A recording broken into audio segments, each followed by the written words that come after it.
Welcome to Soulful Jewish Living, Mindful Practices for Every Day, with me, Josh Fagelson. I'm grateful you're here, and I hope you benefit from our time together.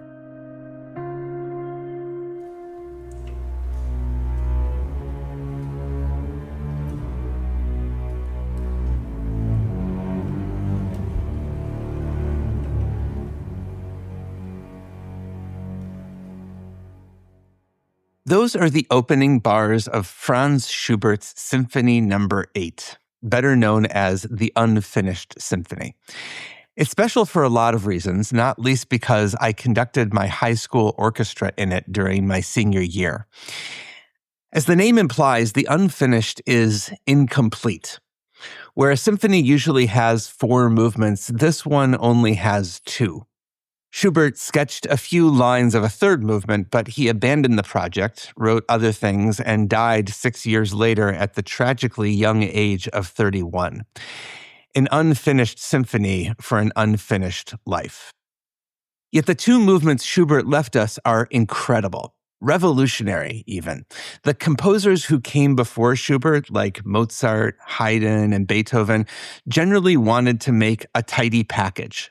A theme, another theme, some development and contrast, and resolution. But in the Unfinished Symphony, Schubert is doing something totally different. He's creating a set of moods. The lyrical lines are longer, the resolution isn't as neat. It's really a quantum leap in musical history, and as Schubert might have actually known, its imperfection makes it perfect. At 2 movements, it's just right. Exactly as it should be.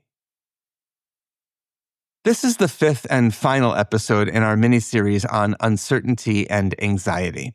To retrace our steps, in the first episode, we talked about the shock that uncertainty can create and how to step out of the doom loop that can arise. Then we talked about responding to anxiety by narrowing our focus, planning just the next 5 minutes or the next 24 hours. After that, we explored making waiting rooms, which can be anxious spaces, into hallways and embracing the process of becoming. And then last week, we talked about replacing an ayin hara, or knee-jerk negative perception, with an ayin tova, a more generous view. This week, I want to wrap up with the idea of letting go of our desire for completion, perfection, and certainty, and learning to actually embrace the seemingly unfinished or incomplete.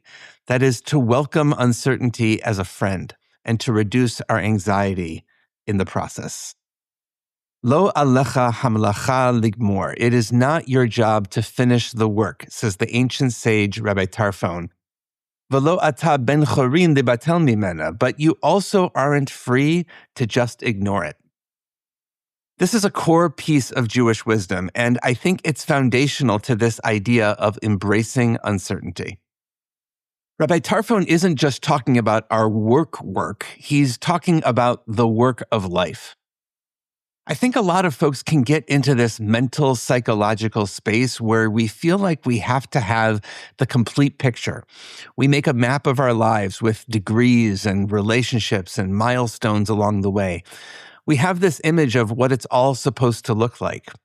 And then, as soon as life happens and the path we're on turns out not to be the path on our mental map, our anxiety pounces. We can start doom looping, perceiving things with that uncharitable ayin hara. And all because we think we're supposed to have it all figured out. Rabbi Tarfon is saying, dude, you don't.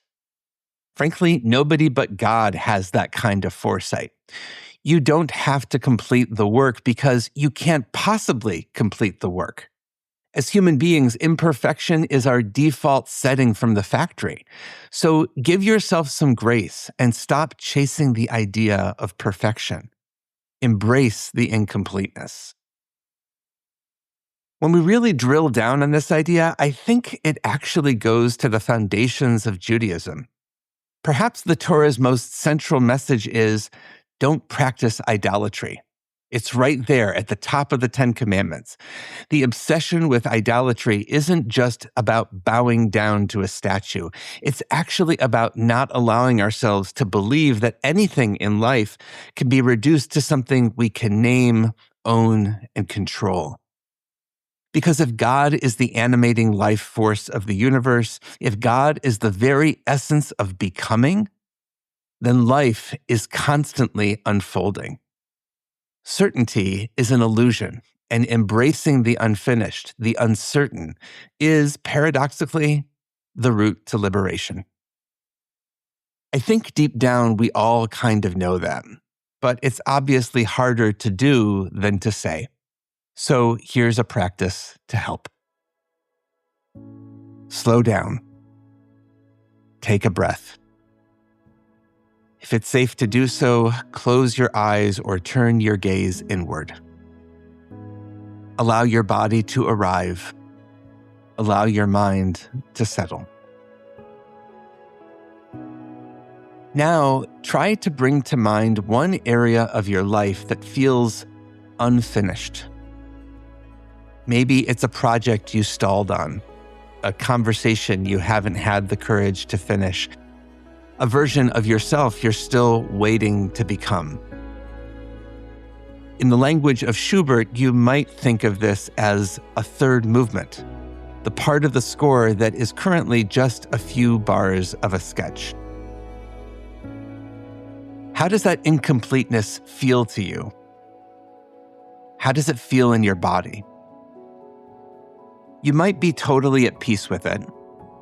Or maybe you feel some tension, a tightness in your chest, a restlessness in your hands. If so, that might be a sensation of the pressure we can put on ourselves to finish the work.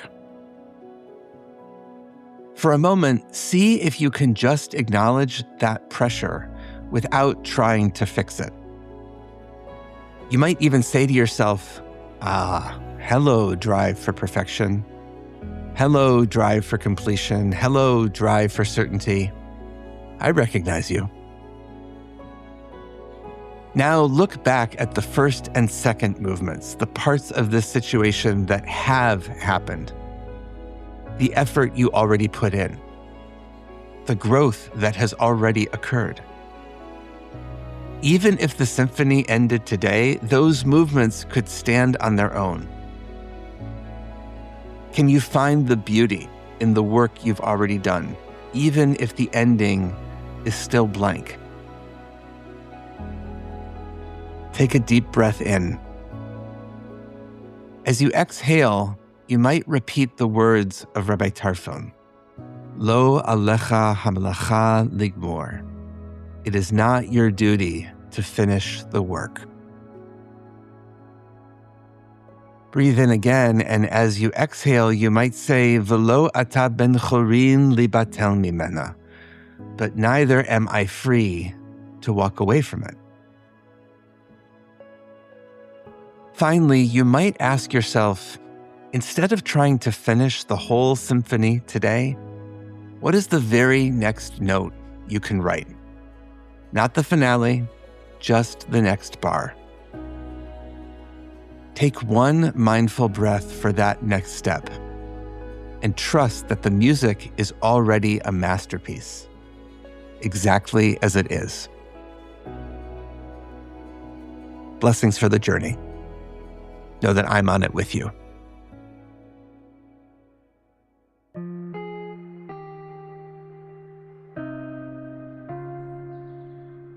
Thank you for joining us for Soulful Jewish Living, Mindful Practices for Every Day, a production of Unpacked, a brand of Open Door Media, and the Institute for Jewish Spirituality.